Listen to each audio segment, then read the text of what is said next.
Buenas noches, el Museo Nacional de Arte y la Fundación Cultural del Banco Central de Bolivia les da la bienvenida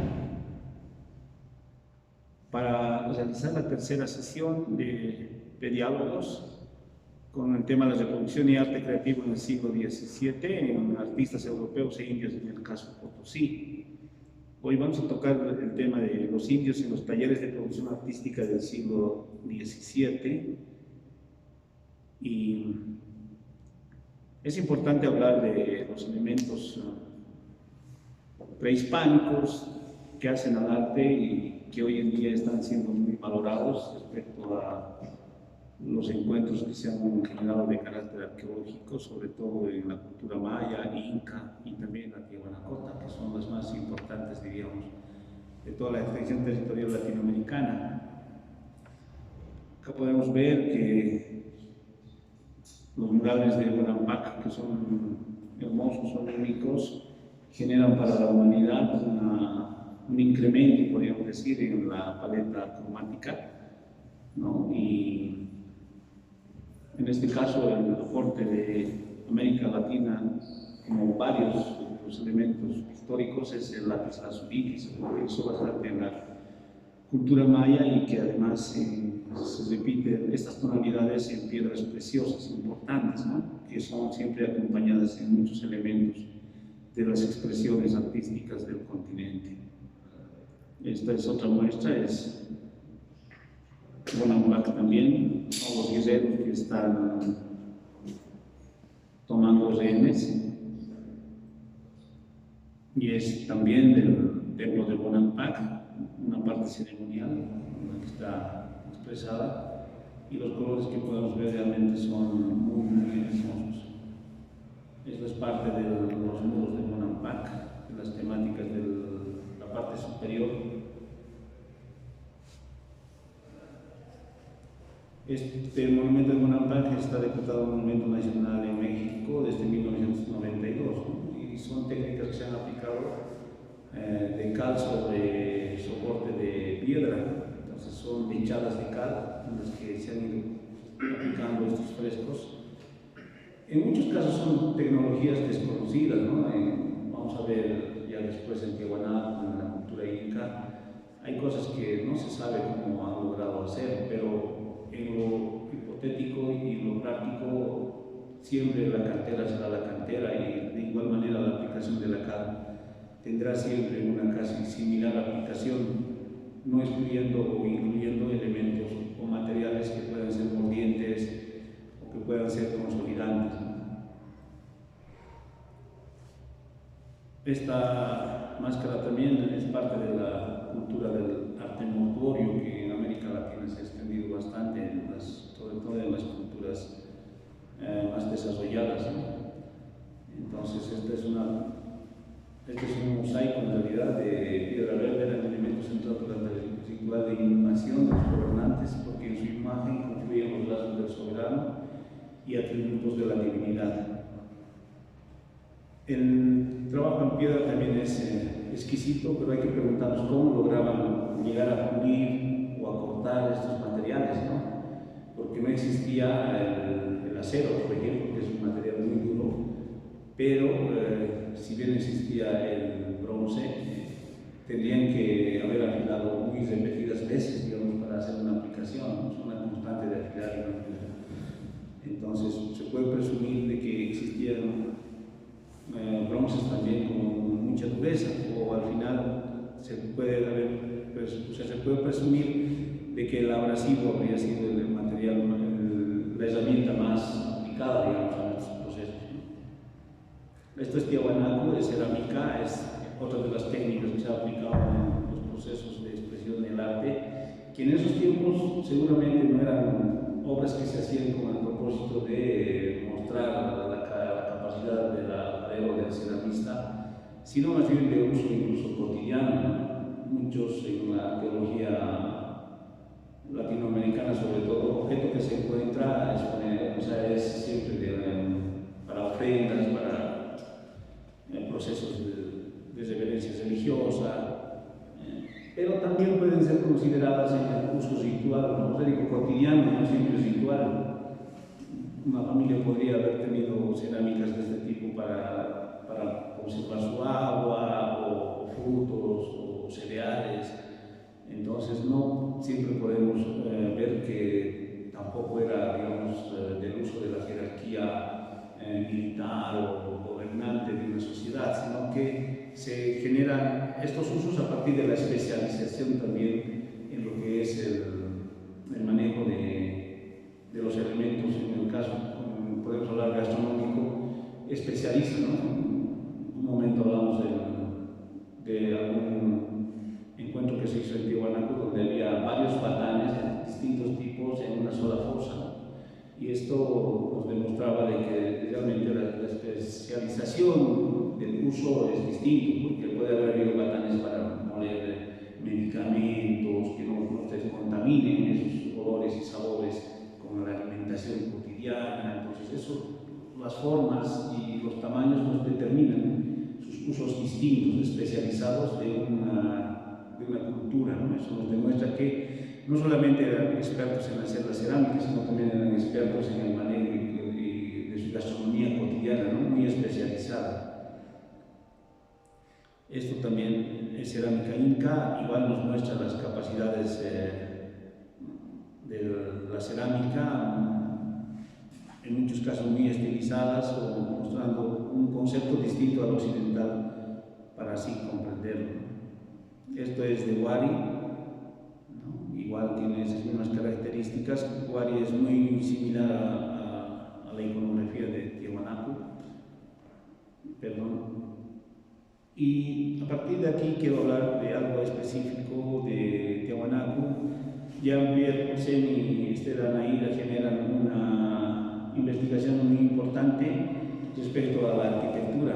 Y no solamente una investigación, sino que también generan una experiencia práctica en relación a la administración y la capacidad de domesticar la piedra como un elemento duro, pero también como un elemento estético, ¿no? Que puede ser manejado de manera plástica.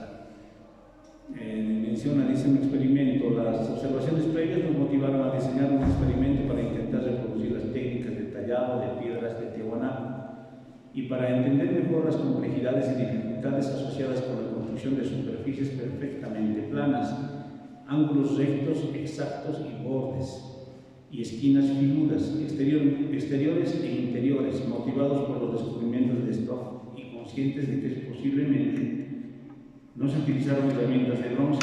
Decidimos que el experimento debía llevarse a cabo solo con implementos de piedra. Eso quiere decir que son materiales de percusión, percutores, y también son materiales de flotación, o sea que sirven para pulir, abrasivos sobre todo, ¿no? Piedras más abrasivas que otras. Por ejemplo, lo que conocemos como losa es una piedra sedimentaria muy abrasiva y efectivamente sí, en las superficies de materiales volcánicos funciona, digamos, para generar un pulido, lo que hoy en día podemos llamar también un lijado. Pero viendo esta pieza de Tiwanaku, y bueno, particularmente yo he trabajado bastante en piedra, es complejo bajar en ángulos de 90 grados, como aquí se mira, hacia el interior, porque extrañamente siempre los cinceles no bajan en el ritmo de trabajo, en un ritmo tan perfecto, ¿no? Eso es lo que muchos se preguntan. ¿Por qué los ángulos son tan precisos y tan agudos? ¿Por qué teniendo no materiales como el bronce, por ejemplo, o cinceles de hierro, podrían haber hecho cortes tan filosos en 90 grados y ángulos perfectos, ¿no? Porque esta piedra ya está desgastada por el tiempo, ya tiene un tiempo de erosión, ya tiene un daño del grano de su consistencia, pero el trabajo en su momento ha debido ser fabuloso. En Tiwanaku, mucho más que las formas geométricas, nos muestran una capacidad de trabajo en el cincel muy preciso en las líneas de las figuras, que en muchos casos son no más de 2 milímetros, pero con una profundidad similar o mayor. Eso es casi imposible hacerlo hoy en día con cinceles convencionales, aún siendo de acero. Tendrían que ser muy filosos y de muy alta resistencia en el proceso del temple del acero, ¿no? Entonces, esas líneas que vemos en los hombres cóndor, por ejemplo, son muy finas, muy delgadas y están hechas como si estuvieran cortadas con un bisturí, digamos, pero no hacen ángulo de abertura, no se inserten de esta forma, ¿no? Este ángulo. Cuando ingresa la materia, genera ese ángulo de apertura. Entonces, pero estos son lineales, son bien precisos. Es algo que todavía no se pueden explicar muchos investigadores, y es por eso que salen esas teorías de que Tiahuanaco la piedra habría sido amasada, que además el Perú es el que impulsa este sustento un poco falaz, lo que es la teoría del trabajo de líticos de Tiahuanaco. Efectivamente, esto es una roca de origen volcánico que tiene toda la dureza y consistencia geológica y han tenido la capacidad de trabajar esta piedra, entonces no es algo que debiera generar mayores conjeturas, ¿no? Muchos, por ejemplo, al no explicarse cómo se hacían los alienígenas, ¿no? Porque el indio es incapaz y es tan ignorante que no tiene la capacidad de generar un arte tan preciso y de tan alto nivel, digamos, aparte de lo estético. Acá también menciona, dice, varios bloques grandes de andesita todavía crudos de las canteras son testimonio de la fragmentación y del tosco tallado en las piedras. Uno de esos bloques, cerca de la puerta norte del sitio, iba a ser cortado en 4 bloques más pequeños. Otro justo al norte del museo estaba siendo partido en 2 losas. Otro cerca de la esquina noreste de Calasasaya muestra señas de haber sido reducido. Todas estas piedras tienen huellas de uso y patrones de marcas, depresiones y hendiduras que son diagnóstico de trabajo con percutores. Otras piedras de construcción muestran evidencias de que el trabajo de acabados y desbastados se realizó simultáneamente sobre la misma pieza de trabajo. El desbastado de las piedras se logró golpeándolas con percutores. El trabajo más fino, sin embargo, todavía necesita una explicación. Es algo que no se puede dar razón de cómo hicieron estas piezas, precisamente como el ejemplo de la Puerta del Sol. Muchas piezas en Tiahuanaco, efectivamente, cuando uno va y conoce y tiene un ojo clínico en las rocas, en las piedras de cantera trabajadas, va a encontrar niveles incluso de corte de cincel. Los canteros tienen un ritmo de trabajo, ¿no? Llevan un ritmo de muñeca y un ritmo de la otra mano que va moviendo el cincel y deja espacios muy precisos y muy rítmicos. Entonces, cuando encontramos la evidencia es que efectivamente esos procesos sí se han dado en muchas piedras que todavía están volteadas y están exentas del intemperismo, ¿no? Se evidencian muchos de esas técnicas utilizadas para el desbaste y el trabajo de corte de esas piedras de cantera. Ahora, es inexplicable pensar cuánto hay piedras que pesan muchas toneladas, estamos hablando incluso de piedras superiores a las 30 toneladas, cuando no existían grúas, y tienes la cantera que está a mucha distancia también, ¿no? Cómo movían las piedras. Es inexplicable, pero nada es imposible para el ser humano. El ser humano es, por así decirlo, en el sentido cristiano, es un co-creador de la naturaleza, es un hombre dotado de todas las facultades similares a las de cualquier dios, ¿no? Puede mover el cielo, llegar al espacio, llegar a Marte, entonces mover miles de toneladas, y esas facultades el hombre no las ha perdido desde que es hombre, no cambia su capacidad de conocimiento y de habilidad. Entonces el hombre andino nunca ha perdido y nunca le ha faltado esas capacidades cognitivas y técnicas, ¿no? El martilleo, dice, en un análisis de campo siguiente reveló que los talladores de piedra de Tiahuanaco lograron superficies de piedra perfectamente planas. Gracias a un proceso de tallado, de hecho, los mamposteros lograron superficies planas con tal aparente facilidad que crearon estas superficies no solo para el motivo terminado, sino también a lo largo del proceso de tallado. Esto significa que se lograba una superficie plana para definir un motivo en una etapa del proceso, que luego era destruida y posteriormente deshecha, con unos pocos milímetros más de profundidad en el bloque de piedra. Las superficies planas se elaboraron primero con percutores más grandes y luego se las volvió a hacer a más profundidad y con herramientas más pequeñas, lo que daba como resultado una superficie que también estaba pulida. Prácticamente esto no es tampoco una novedad en la cantería, ¿no? Cualquier pieza, una estructura de sillería barroca, por ejemplo, o renacentista, necesariamente aplica el limpiar y aplanar una superficie. A partir de ahí comienzan a bajar las escuadras, ¿no? Todo es geometría en la cantería. No existe una cantería así arbitraria, ¿no? Entonces, la cantería determina el uso específico de escuadras, de plomadas, y es por eso que incluso algunos símbolos a posterior, en algunos grupos de precisión se pusieron el compás y la escuadra como símbolo, ¿no?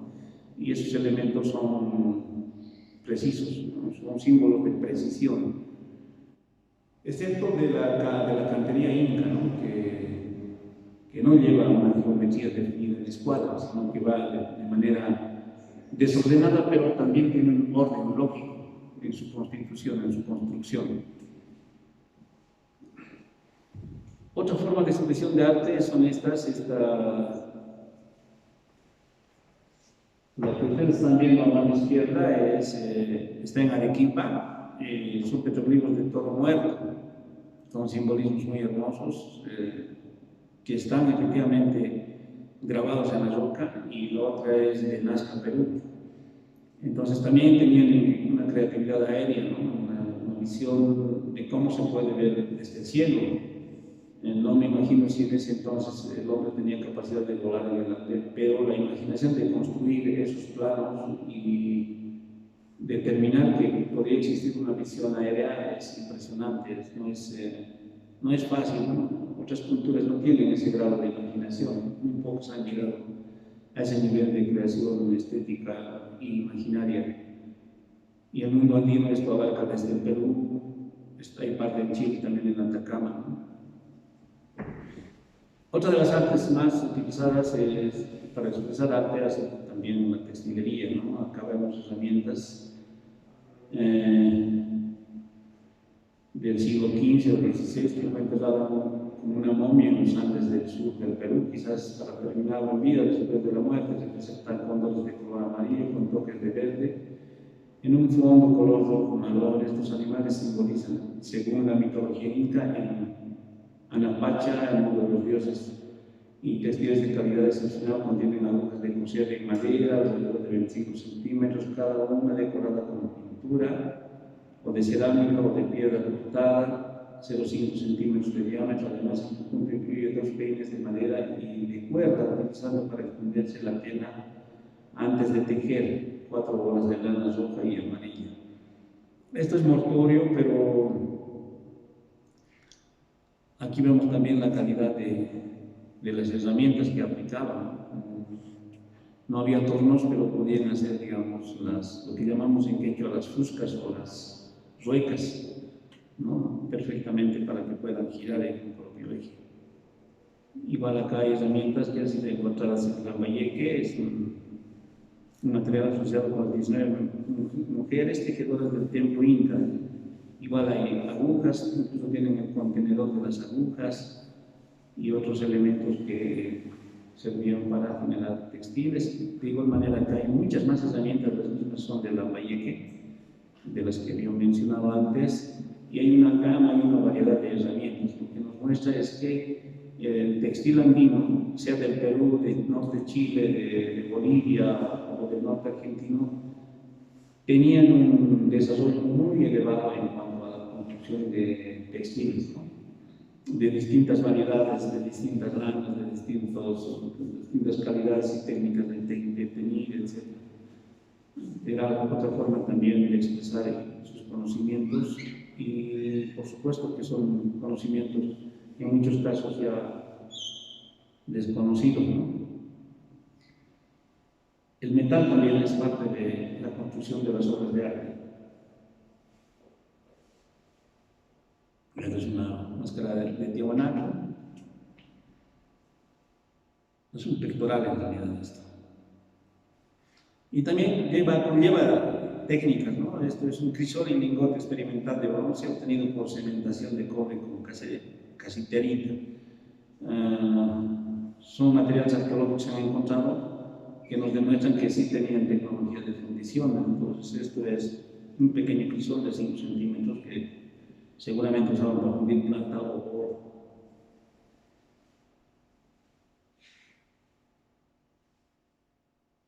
Estos son morteros que se han utilizado mucho en la orfebrería, seguramente para molienda de los minerales, para desarrollar sus capacidades de fundición.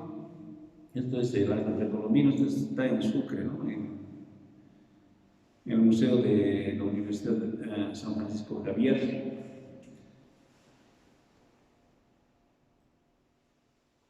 Estas son herramientas de buriles de platería que también se han encontrado, pero está entre un intermedio de lo inca y también ya la conquista de la llegada de los españoles, ¿no? Hay muchas cosas que se han entreverado en ese tiempo de producción propia, puede ser andina o puede ser ya con influencias occidentales, pero estos buriles son también una evidencia de que tenían capacidad de generar herramienta y muy precisa además. Bueno, esto es un poco del arte funerario, esto es de la cultura chachapoya, estos son funerarios de niños, que también en el arte de la muerte se encuentra expresión artística. Ahora vamos a pasar ya a lo que denominamos también la conquista. La República de los Indios, así se denomina la primera fase de la constitución de pueblos, de pequeñas urbanizaciones, la nueva estructuración virreinal, ya sea en México o sea en el Perú, todas van a tener la misma característica. Este cuadro es una serie de 16 retratos que representan la degeneración económico-social según los diferentes tipos de mestizo. Se va relacionando entre ellos. Esta es de México, ¿no? Nos muestran distintos caracteres sociales de ese entonces. Pero la República de Indios es importante tocar por lo siguiente, ¿no? Anteriormente no había más que grupos étnicos cuyos miembros, para retomar la definición de la célula básica, el Ainu, reconocían un ancestro común, tenían lazos de parentesco entre sí, vivían bajo el mando de un Uraka y explotaban un territorio en común. Pues bien, es con la conquista y posterior organización de la colonia que nace la categoría de indios. Se llamó así a la población nativa que ocupaba el territorio antes de la llegada de los españoles, a los vencidos y nuevos súbditos del rey de Castilla. Este es el principio donde ya comienzan a reorganizar. Nada podía conservarse en un estado natural en el que se les había encontrado. Entonces las organizaciones naturales tienen que desaparecer, tienen que constituirse pueblos nuevos, ¿no? Para el control precisamente de los virreinatos. Este es un pequeño plano de las funciones que tiene un pueblo. El sacerdote y sus superiores eran desde luego europeos, pero un grupo subordinado de servidores, o sea, los músicos, los catequistas, etc., eran indios y se les pagaba con fondos de la comunidad. Eso siempre ha sucedido, ¿no? En todos los tiempos siempre ha habido el maestro músico, ha habido el monaguillo y todos que están aferrados ya apegados, digamos, al proceso de cristianización, ¿no? De acuerdo con la ideología dominante de los españoles, la palabra república era sinónimo de vivir, entre comillas, en policía, ya que vivir sin policía era sinónimo de vivir como animales, sin Dios y ley. Por lo tanto, la República de Indios implicaba que los nativos vivieran de acuerdo con las leyes españolas y aceptando la doctrina cristiana para reorganizar la población indígena. Los europeos usaron las palabras de origen castellano: pueblo, cabecera, barrio, estancia y sujeto. Aquí ya están reorganizando, ¿no? Estos son indios en ese entonces de Pinquipaya, pero esto ya es posterior, ¿no? Esta imagen, pero lo utilizamos para un poco ilustrar que de manera teórica el buen gobierno de las Indias correspondía a una segregación. Y las células para impedir la incidencia de los españoles negros y mestizos en los pueblos de indios, o las órdenes de expulsión de los indígenas del caso de las ciudades. De ahí nace de que tanto aquí en La Paz como en Potosí se hayan creado barrios de indios y barrios de españoles, ¿no? Entonces había sido una segregación y el evitar de que esto se mezcle. Bautista Saavedra es quien describe de mejor manera, después de la instrucción de Pablo Salvatierra, del tema del indio, ¿no? Que había que los miraban como orangutanes que mascaban coca y que debían explotarse hasta reventarlos. O sea, no tienen misericordia ni consideración, digamos. El indio era un animal de carga y así los han visto siempre desde que llegaron los españoles. Entonces, estas condiciones que posteriormente se van a reordenar en cierta manera para aprovechar el vitallaje van a ser ya con posterioridad y con más cautela sobre la administración de la mano de obra, sobre todo en Potosí, ¿no? También hay estos criterios que los mestizos vienen a romper el esquema de las dos repúblicas, ya hablando a posterior, la tradición andina y construcción de nuevas identidades.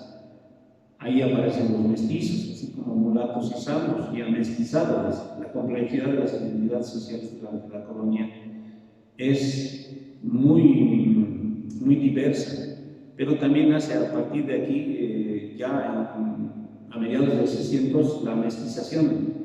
La corona española quería generalizar la mestización, que todos sean mestizos, o sea, tenían que exterminar a lo que ellos llamaban la indiada. En muchos lugares se ha dado, en Argentina, Uruguay, sí se ha eliminado en gran parte a los originarios. O sea, el indio era un obstáculo en el desarrollo. Argentino Sarmiento manda, por ejemplo, a conquistar la Pampa para colocar vacas y ganado, porque Europa ya había fabricado barcos que conservaban la carne y podían congelar y llevar desde Argentina hasta Inglaterra. Carne vacuna, entonces de ese modo prefieren las vacas que a los originarios, entonces se comienza a generar un exterminio total de los indígenas de la Pampa Argentina, ¿no? Todo el sur argentino tendría que ser eliminado. Entonces, consideraciones del desarrollo mercantilista generan también un exterminio casi total de los pueblos indígenas originarios en Sudamérica. Esto lo mismo va a pasar con las colonias inglesas en Norteamérica, ¿no? El exterminio casi total. Lo que hacen es ponerlos en reservas, a los sobrevivientes, los demás, la tierra, el horizonte, el paisaje, todo es expropiado para beneficios del capitalismo. En el caso de Bolivia, efectivamente resisten. En procesos republicanos, por ejemplo, desde Melgarejo, Tomás Frías, generan unos procesos de quitarles la tierra a los años o las tierras comunitarias a partir de la ley del deslinde. Entonces, que es el intento de eliminar culturalmente al indio. Si lo eliminas al indio, eliminas al indio. Esa era la propuesta política del siglo XIX. Esto concluye con la insurrección de Zaratehuilca, que elimina a los ejércitos liberales y republicanos y no logra constituirse un poder de la administración del Estado, ambos hace cargo de engañarnos y de ejecutarlos. Y el 52 va a consolidarse la reforma agraria y es el último intento para destruir el aire, porque lo que hacen al entregar las tierras individuales generan un proceso de reducción de la tierra, ¿no? Porque por la herencia la tierra se va a ir reduciendo siempre, ¿no? Entonces, lo que no comprende Occidente es que para el indio, sobre todo para el andino, la tierra es el todo, ¿no? O sea, convivimos con la tierra es cultural, es ancestral, es icónica, es simbólica, es nuestro plano de arte. O sea, el arte en el indio está en el territorio, no precisamente está en un objeto específico, ¿no? Es por eso que vemos Nazca y otras expresiones donde hacen uso del espacio geográfico para manifestar y expresar su arte. Lo mismo en la música, ¿no? En los años del norte, en Potosí, por ejemplo, que todavía existen, se muestra cómo la música incluso tiene dos sonidos, ¿no? Dos pares. O sea, es un par, pero uno manifestando a otro y repiten y generan música. Y los cantos también, ¿no? Los payanacos que en Cochabamba, ¿no? Que se esconden unos con otros, o sea, son convivencias creativas inmediatas, ¿no? Es otro tipo de criterio y concepto de la construcción del arte, sobre todo en el arte del Perú, Bolivia. De esta manera, en el siglo XVII, muchos indígenas se incorporan también como un modo de subsistencia para evitar el mitallaje también, la obligación de ir a la mina en Potosí, o de ser parte del servicio de instancias religiosas, ¿no? Lo que hacen es incorporarse desde niños al proceso de la producción de arte en Potosí. Como habíamos hablado ya en el primer conversatorio, Potosí era una máquina de producción de arte y una máquina fabulosa, además, donde los materiales, las propuestas pictóricas, la reproducción del arte religioso estaba a la mano y era posible incorporarse a ese mundo. Pero un ayudante indígena en talleres de arte se obligaba a servir fielmente al maestro y a realizar los encargos que le hiciera, siempre y cuando estos fueran lícitos y honestos. A veces eran labores puramente de criados, limpiar el obrador, hacer recados, y ello propiciaba la existencia de abusos que los contratos de aprendizaje trataban de evitar en la condición de que el aprendiz no realizara labores bajas. La enseñanza, sin embargo, empezaba siempre por aquellas operaciones más elementales: disponer de los materiales, preparar colas, moler pigmentos, fabricar pinceles, coser aceites, y en el caso de los escultores, afilar herramientas, desbastar maderas o extraer bloques. Esas labores son iniciales en el arte, ¿no? En una etapa no mucho más avanzada se les enseñaba, en el caso de los pintores, a dorar y más adelante a dibujar con nociones básicas de geometría, perspectiva, colorido, y emplear las diferentes técnicas pictóricas para pasar después a copiar del natural, es decir, con modelos humanos. Finalmente, el último taller consistía en aprender a componer o historiar de forma paralela, serían los talleres de los escultores y entalladores. Esta es una obra de Melchor Pérez de Holguín, de legado del Virrey Morcillo.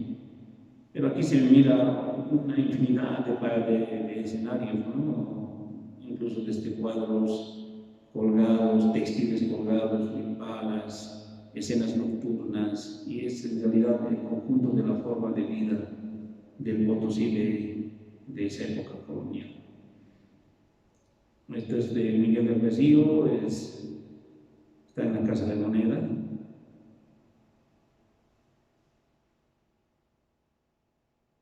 Un poco para ver cómo se desarrollan las artes y cómo desarrollan también tanto españoles como indígenas las técnicas y las capacidades de composición y de manejo de los materiales también.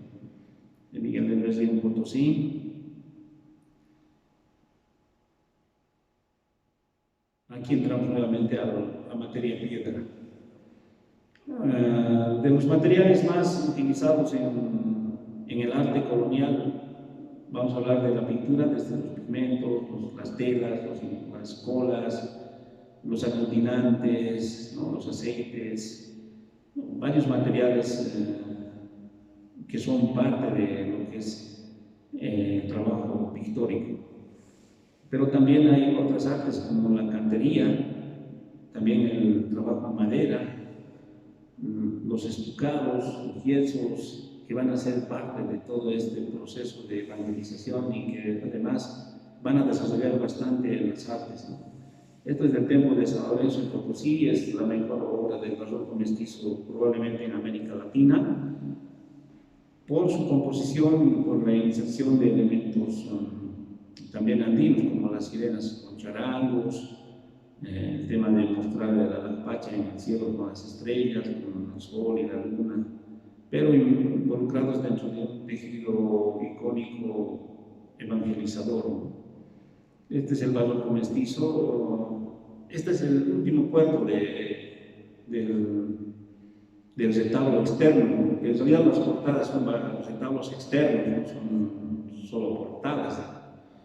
En la parte inferior de esta portada, como vemos en el primer cuerpo o el basamento, esas cuadrifolias que se miran para decirles la profundidad que tiene el tallado, aproxima en mi mano acá como unos 7 centímetros a 8 centímetros, introduciendo a las partes de los decorados.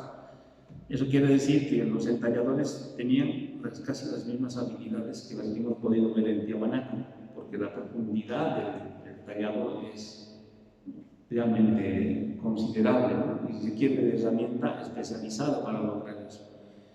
La herramienta no era importada, no venía de Checoslovaquia, no venía de la Argentina, no, tenían que hacérselo cada uno. Entonces, parte de la otra mitad de lo que es el trabajo de la cantería es precisamente la herrería.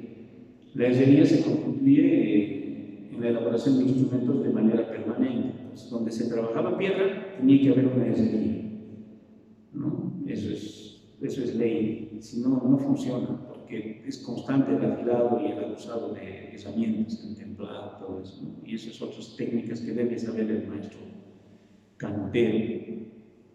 Pero aparte de eso, como vemos, son centenares de piedras que constituyen esta formación, esta estructura, ¿no? Es en realidad una sillería. Esta sillería no solamente es traída por los españoles, sino que tiene una larga data en la cultura occidental. Entonces, son piedras que tienen toda una geometría definida y que el maestro cantero, el sillero, tiene que tener la capacidad de diseño y de manejo de los volúmenes para armar piedra por piedra en el recorrido que va a hacer el armado, ¿no? Porque todo esto se hace primero en piso.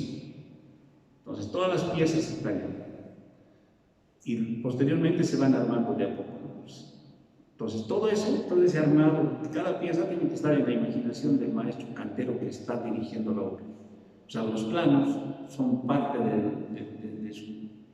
de su imaginación. Esto es la torre de la Compañía de Jesús, una de las torres más fabulosas en piedra, en Potosí.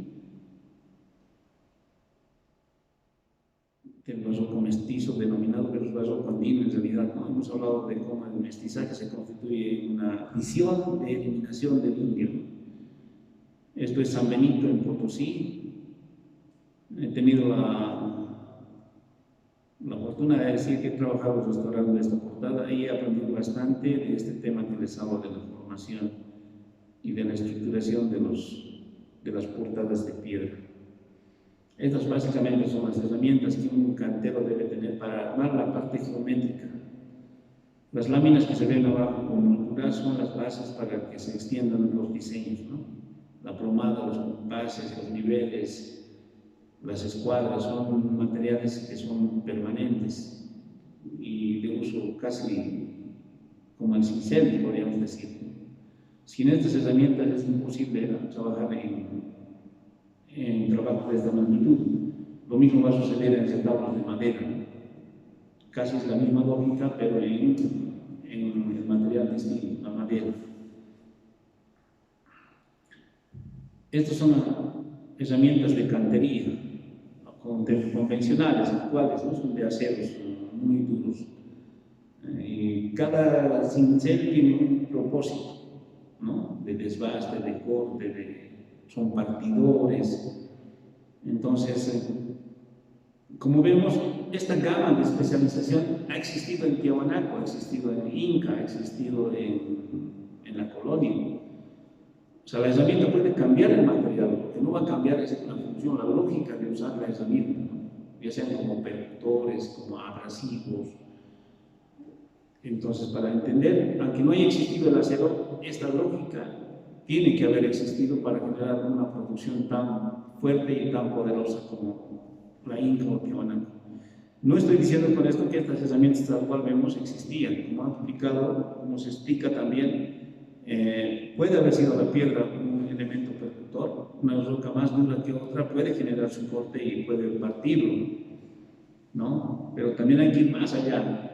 Cuando vemos cómo cortamos una pieza para el monolito Ponce, es una piedra muy grande, ¿no? Muy fuerte, y tiene que tener demasías, más grande de lo que vemos, es mucho más grande todavía, porque se ha desbastado para llegar a un objetivo geométrico definido, ¿no? Entonces todo lo demás, lo que se desbasta es lo que se convierte en una basura, digamos.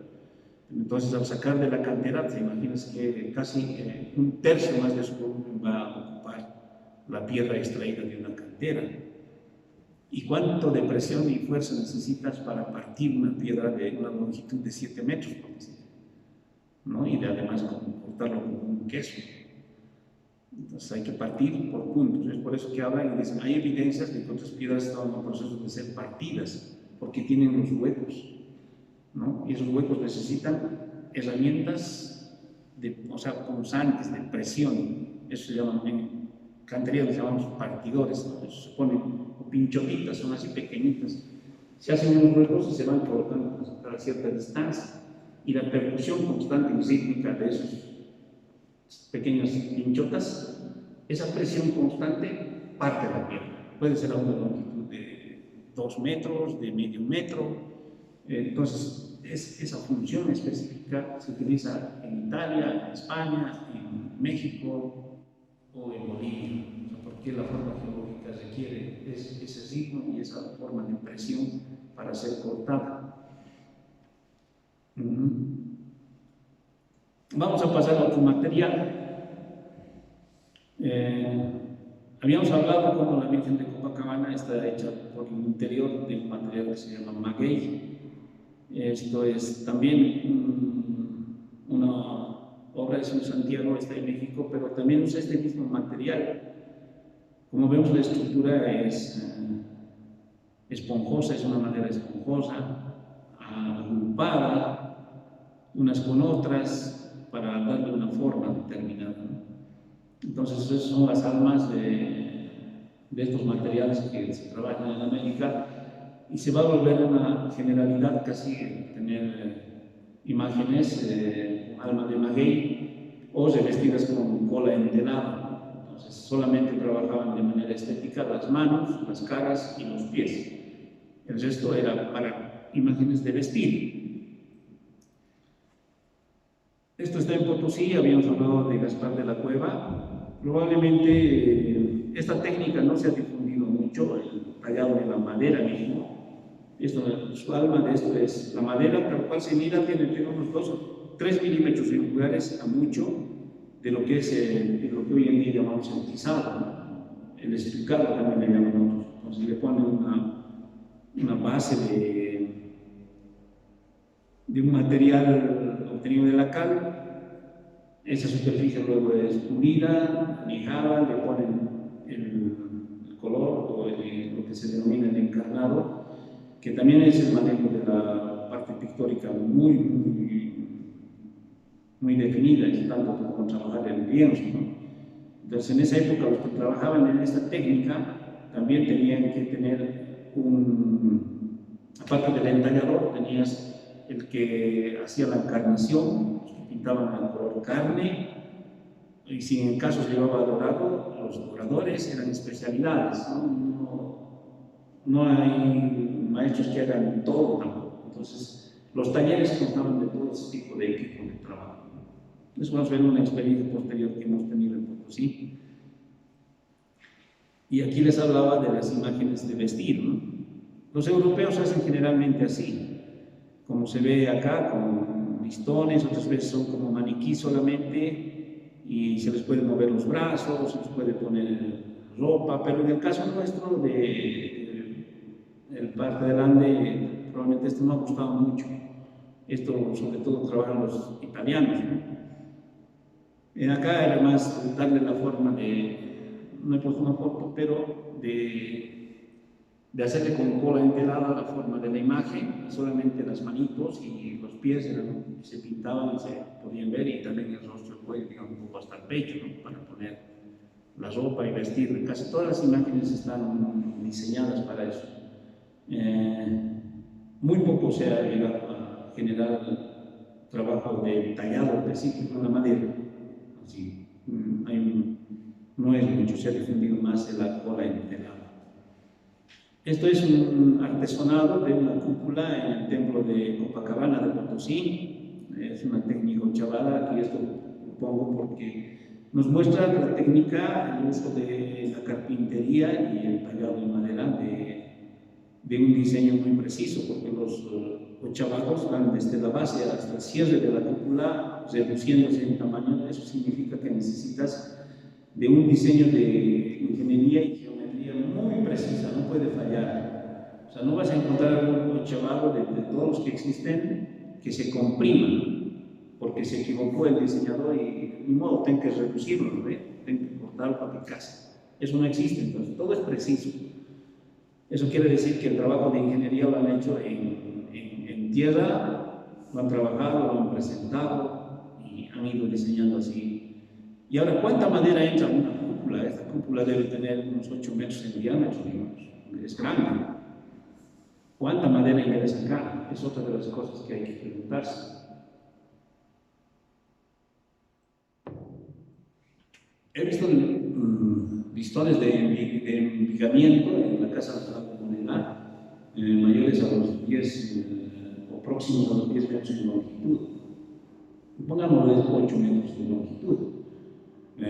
Tablones que tienen más o menos 30 centímetros por lado, o entre 20 a 30 centímetros, que han usado para el bigamen de la Casa de Moneda. Pero yo me pregunto cómo traían desde acá de La Paz, llevaban la madera cedro hasta Potosí, porque era la mejor.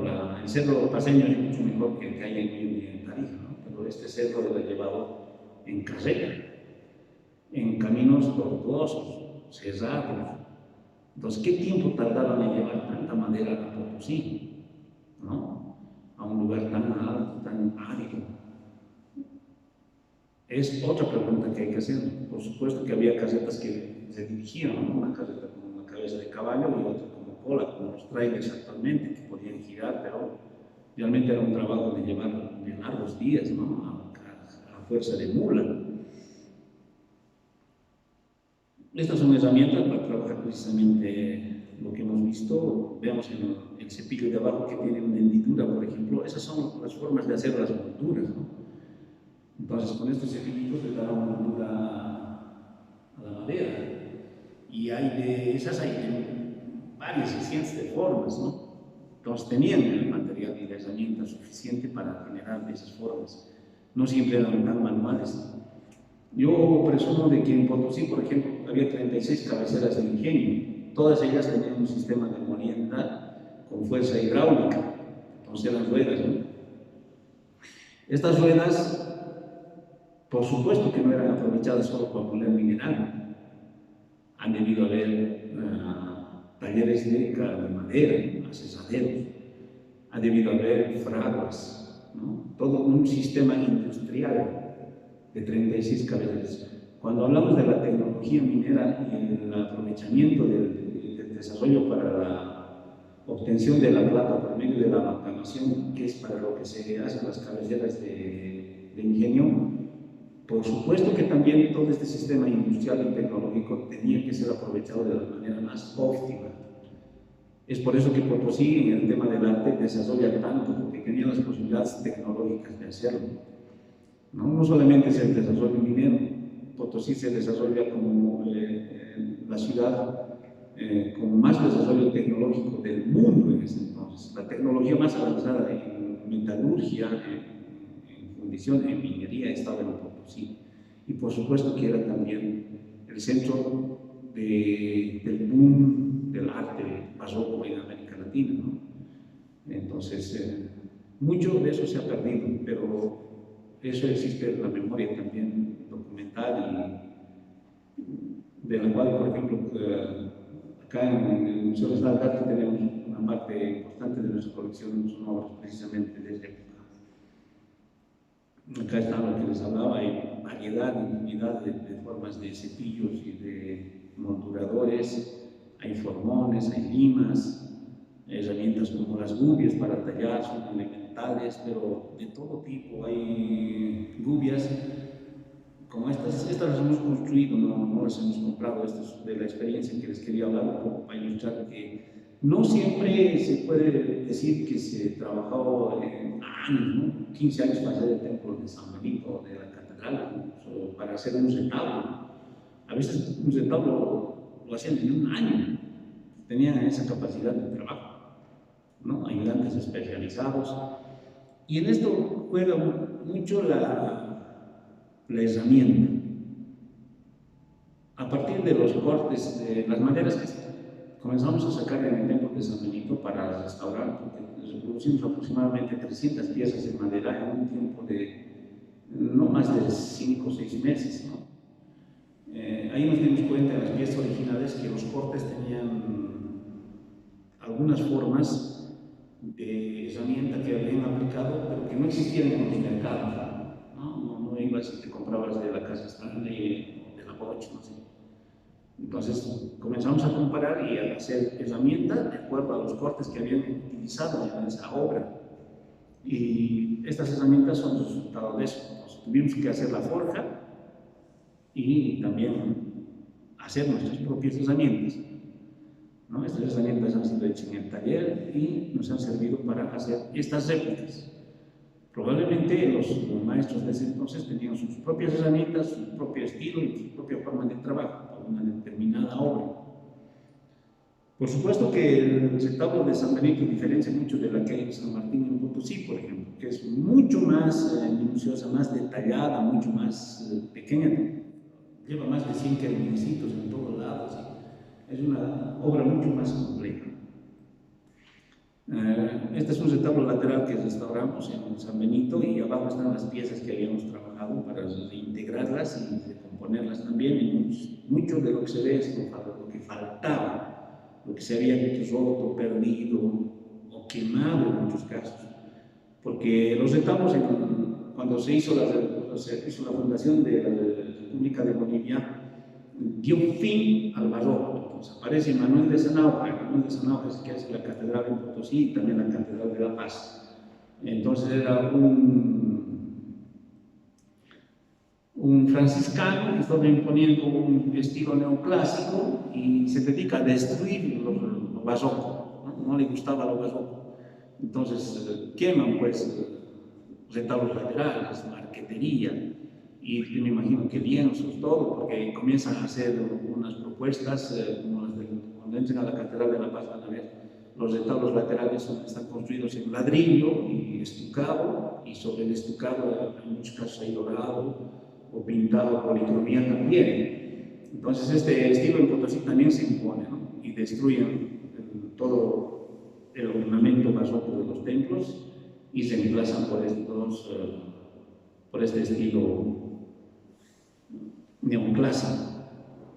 Entonces, este retablo de San Benito, lo que ven en la parte de atrás es el tercer cuerpo del retablo. No logró entrar porque el espacio era pequeño, solo 2 cuerpos están sostenidos ahí, y lo que sobró lo pusieron a los laterales, de una cierta manera arbitraria, pero hemos tenido que recomponer, y a eso le hacía faltante. Lo que se ve en el suelo es lo que hemos tenido que reproducir para integrar todo el retablo. Estas son otras partes también, ¿no? Cantoneras, etc.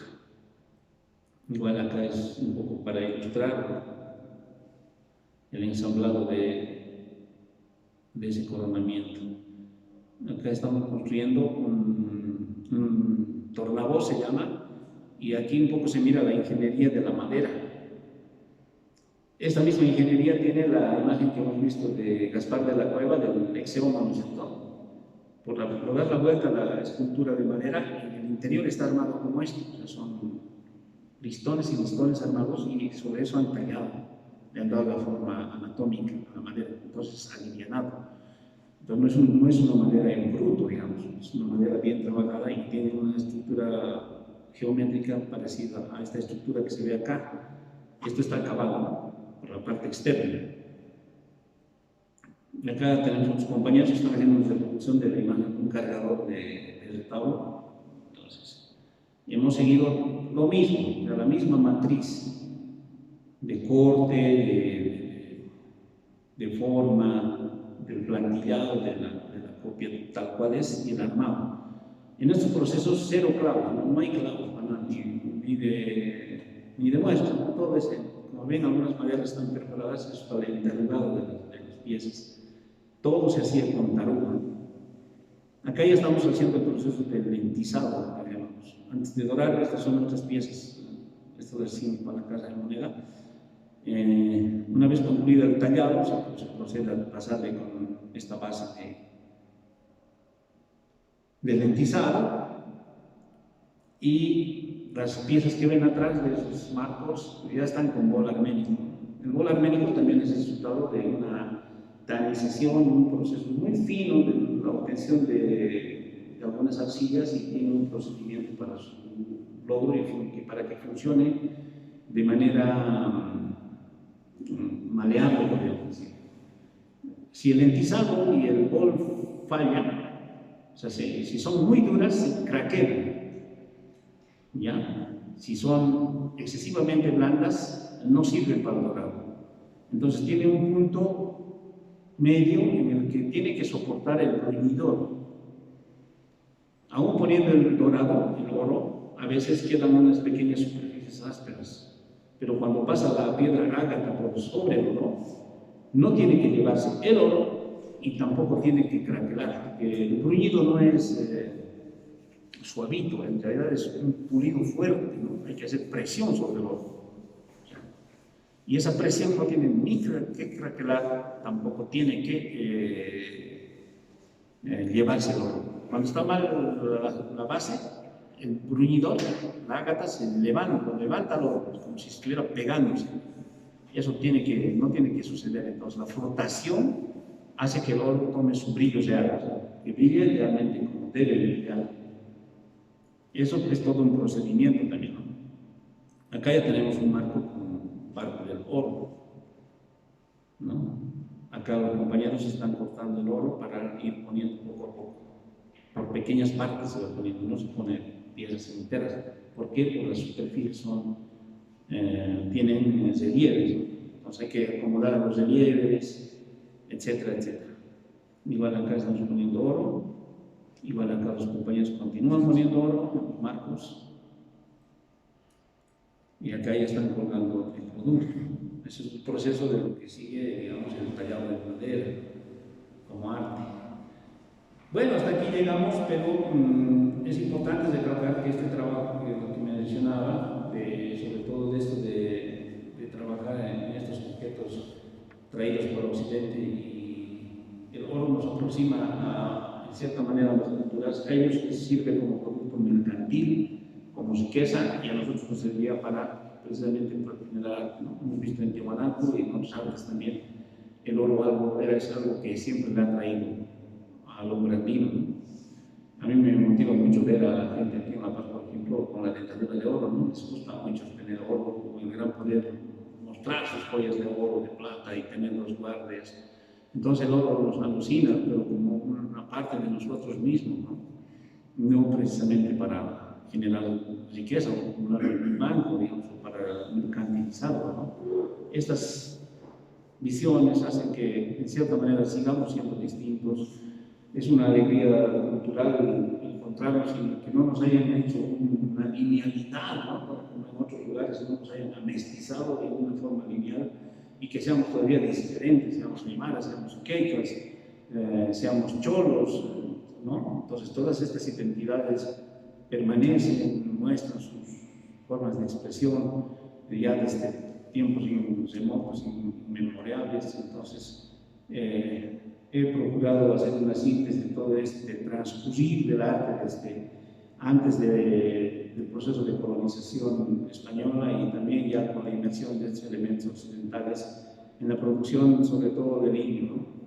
El indio ha sido y va a ser un elemento importante con el desarrollo de las artes y la cultura en América, y sobre todo en nuestra Bolivia.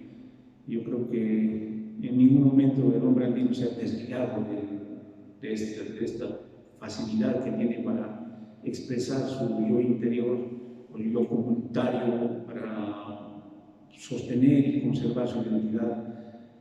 Si vemos la historia republicana, sobre todo, ha sido una larga lucha para conservar con lo que han conservado, o sea, evitar que los eliminen, ¿no? Entonces, esta larga lucha de Saratehuilca, de Tupacatari, que es político, está ligado a esta forma de la expresión de las artes. No podemos desligar la política del arte, no es una cosa ajena. Toda forma de representación, un ícono, un símbolo, está representando un sistema, una estructura de poder, o una rebelión contra ese poder. Entonces, estas cosas hoy en día todavía se conservan. A mí me alegra mucho ver jóvenes pintores, escultores aymaras, aunque el Estado todavía no los reconozca. Hemos tenido a Cristian Laira, por ejemplo, los otros días acá, un joven aymara que está haciendo arte pictórico, pero que tiene un excelente resultado, digamos, ¿no? En su presentación y en su obra. Bien, sería eso, compañeros, directores.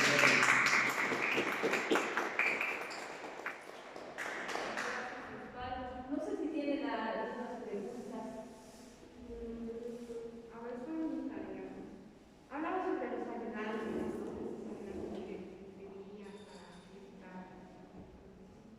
no sé si habrá un registro de quienes se acoplaban con maestros para ayudar. No sé si habría un registro. Sí, pues cuando varios artistas, por ejemplo, Gaspar, Miguel del Pérez ha sido ayudante del taller de Holguín, ¿no? Muchos han llegado a destacar, pero si bien hacen una Miguel del Pérez es descendiente creo que de la madre de origen vasco, ¿no? Es por eso que él hace el tallado de la Virgen de Aranzazú, que era de San Agustín, y después pasa a San Francisco, ¿no? Las capillas de la Virgen de Aranzazú, que es la patrona del pueblo vasco de Guipúzcoa, solo hay dos en América. Una está, son tres, en Potosí, en Lima, y hay otra que está en Colombia.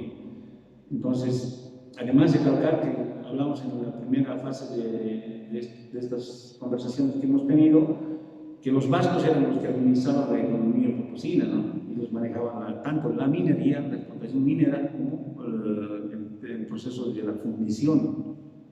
Es por eso que cuando los vascos dejan Bolivia, en 1825, se retiran de América, nos dejan sin fundición de plata. Después ya Santa Cruz pide auxilio a los británicos para querer salvar la economía en la moneda feble. Y a posterior va desapareciendo. Hoy en día los bolivianos no sabemos fundir plata. O sea, me refiero a fundir plata es extraer el mineral de la mina, así en polvo, con zinc, con todo lo demás, los complejos, y llevarlo a la fundición para sacar un lingote. En Potosí hacen eso, en la minera Manquí, pero es un proceso franco-canadiense. Entonces es un secreto, nadie sabe cómo lo hacen. Solo se llevan los lingotes. Tanto así que cuando los plateros potosinos le pidieron que les pasen un poco de plata como materia prima para hacer platería, hacer joyas en plata, no había de dónde. Y la minera Manquí al final dijo, les vamos a dar un poco cada año, ¿no? Un peso determinado para que puedan trabajar. Entonces, estas tecnologías se han ido perdiendo. Y lo mismo, me imagino que los talleres de la pintura han ido heredando algunas cosas, algunas técnicas, no solamente en la pintura, sino en las otras técnicas también del arte, en las expresiones del arte.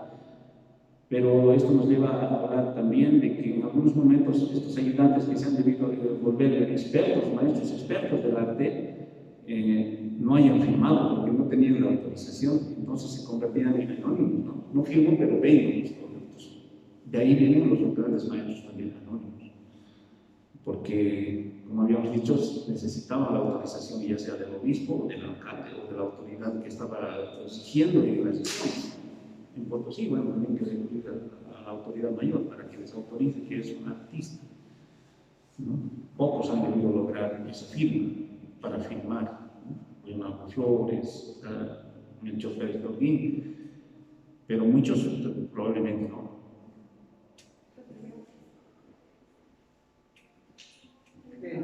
Yo, sí, mencionaste el dato de cómo lo barroco estaba siendo reemplazado por lo neoclásico y mencionaste el personaje. ¿Me lo puedes repetir? El Manuel de Sanauja es un franciscano que ingresa en el arte en Potosí por la construcción de la catedral. Potosí tiene dos catedrales, una que está en ese cuadro que hemos visto de Melchor Pérez de Holguín, la entrada del Virrey Morcillo. Ahí se mira la antigua catedral, que es demolida, y posteriormente Manuel de Sanauja levanta la actual catedral. ¿No? Ahora este mismo proceso, tenemos aquí una obra del museo que es genial para explicar eso de cómo se estaba, digamos, luchando, las fuerzas independentistas estaban luchando en contra del poder colonial. De repente todas las pinturas y todo lo que era barroco que era de la época colonial se empieza a destruir. Y aquí en el museo tenemos una obra que muestra eso, que era el rey, creo que Felipe V, que luego está disfrazado en su Tata Santiago, y esto se puede ver porque está exactamente pintado, parece que lo han pintado para salvarlo de la destrucción, porque se ha habido una destrucción muy grande de obras coloniales en la época de la transición a la república, ¿no? Querían justamente cortar con todo el poder colonial, y eso también tenía que ver con las pinturas. Se destruye muchísimo. Y aquí en el museo tenemos justamente esta obra, que era el rey, está ahora disfrazado, ya que se ve, de un Tata Santiago. No está pero expuestos. Ahorita no, pero está en colección y está también en nuestra página web, ahí voy a tener que chequear, pero tenemos justamente esta obra que es grandiosa, que muestra esa transición, digamos, de la época colonial a la republicana. O sea, ahí también lo que decía Osvaldo, ¿no? Que todas las obras sí tienen un valor político y un valor simbólico muy grande, ¿no? Y la gente estaba muy consciente de eso. Por eso es que cuando vienen todas las luchas independentistas, se comienzan, además de que los mismos, como ha dicho Osvaldo, los mismos, digamos, las mismas personas de la iglesia, pero imagínense si las personas de la iglesia estaban un poco transitando un nuevo estilo, peor aún todos los independentistas que querían quebrar completamente con el sistema. Sí, es interesante esto porque 1825 también marca la caída del arte virreinal. A partir de ahí, muy poco artista tenemos hasta principios del siglo pasado, de lo que estamos mostrando en la obra de la muestra de la MIOC, la muestra de miradas indígenas y campesinos, que a partir del descubrimiento y de darles relevancia a lo arqueológico, como Tiahuanaco, Tupumapu, todos esos elementos arqueológicos que comienzan a generar una identidad, comienzan a hacerse arte, ¿no? Pintar con Cecilio Guzmán de Rojas y otros que hacen incursión en esa expresión para mostrar un poco la identidad nacional en el sentido de mostrar la arqueología en sus obras pictóricas, ¿no? Pero antes solamente se conserva el arte popular, es el denominador que se mantiene en las comunidades indígenas, en los pueblos, ¿no? Las pequeñas capillas de Santiago, de otras imágenes de Santa Bárbara, y esos pequeños retablitos tienen bastante, por ejemplo, en colección en el museo. Entonces ahí se conserva algo de estas técnicas aprendidas, pero ya no con esa maestría en la que se había generado en su proceso. Claro, porque el proceso político del virreinato había concluido también, entonces se pierde tecnología, se pierde arte, pero la única regeneración está en el indígena originario campesino, ¿no? Se ve que en el proceso republicano a los administradores y gobernantes del país les valió un pleno, digamos, que se produzca un arte. A lo máximo que se llegó es, por ejemplo, a hacer una réplica de la Torre Eiffel en Sucre, todo el arco del turismo también, porque ellos se sentían europeos, no se sentían indios para nada.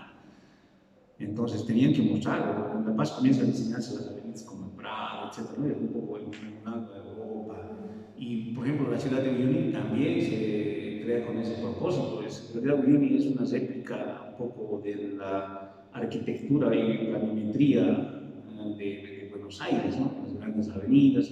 Una ciudad tan fría, con tanto viento, y tiene avenidas inmensas, ¿no? Anchas, calles. Entonces, eso es el criterio de los dueños de la minería de la plata, ¿no? Como Aniceto Arce, ellos pensaban así, como occidentales, ¿no? Pensaban como pensaba la indiana que vive aquí toda la vida, pegados a los Andes, pero ellos no eran extranjeros que tenían que estar temporalmente, o Patiño, ¿no? Patiño también piensa así, ¿no? Se va a vivir a Europa, está en Francia, ¿no? Entonces ellos visten casas enteras en Cochabamba, ¿no? Ese estilo, ¿no? Clásico, neoclásico, traigo incluso obras hechas en mármol de Europa. Entonces, esas son sus visiones de vivir como occidentales, ¿no? Negando a la indiada, ¿no? La indiada era para moler trigo y grano en los patios, ¿no? Eso, como mencionaba Bautista Saavedra, es el que habla de este tema y es muy claro, es decir, su odio, su desprecio hacia la India, ¿no? Había que explotarlos hasta reventarlos, pensaban así. Pero, entonces, eso es lo que denota que el arte siempre ha estado ligado al poder y a la forma de ver el poder. Y eso no se va a separar nunca. Gracias. Muchísimas gracias a los estudiantes también. Me aparecen nombres para sus invitados.